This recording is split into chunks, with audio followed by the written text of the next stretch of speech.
Le PDG de Netflix admet que sa compagnie a mal agi sur une partie des faits que le Festival de Cannes lui reproche. De passage au festival Sérimania, le PDG de Netflix Reed Hastings est revenu sur la grosse prise de tête que lui et sa plateforme ont eue avec le Festival de Cannes qui a eu pour conséquence le retrait pur et simple des films estampillés Netflix de la Croisette, ainsi que de la compagnie dans son ensemble, qui sera absente du Festival de Cannes.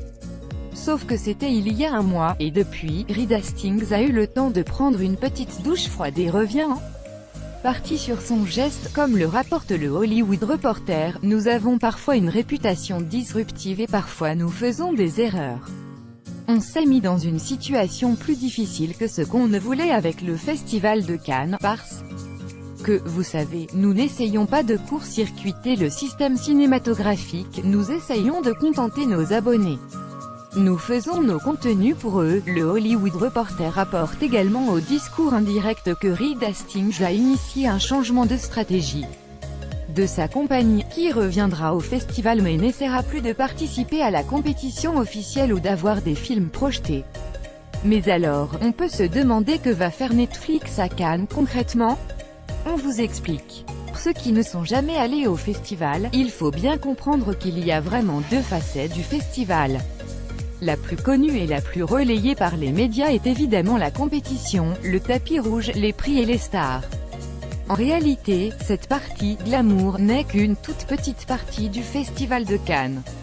Il faut savoir que si toute la profession mondiale du cinéma se rend à Cannes chaque année, ce n'est pas que pour voir des films, des stars et faire la fête, mais surtout pour aller au marché du film et faire du commerce de projet.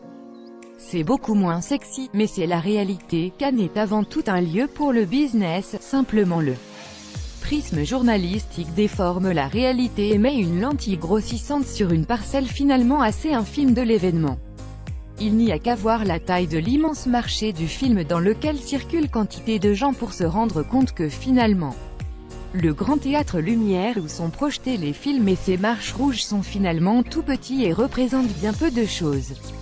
L'erreur de Netflix, c'est qu'à bouder dans son coin parce qu'il n'a pas accès à la compétition officielle, qui a d'ailleurs un impact économique très faible, et a refusé de se rendre au festival tout court. La plateforme de streaming se coupe aussi de l'événement business le plus important de sa profession.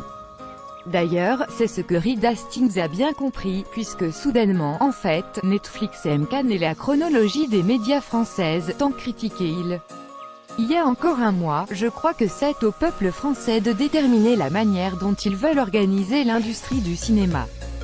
Ça a plutôt bien marché jusqu'à présent. Nous adorons le festival, et nous avons toujours des acheteurs qui y vont. Il est très sincère et essaie de trouver un modèle qui fonctionne pour nous et pour eux. Je suis sûr qu'avec le temps nous finirons par y revenir.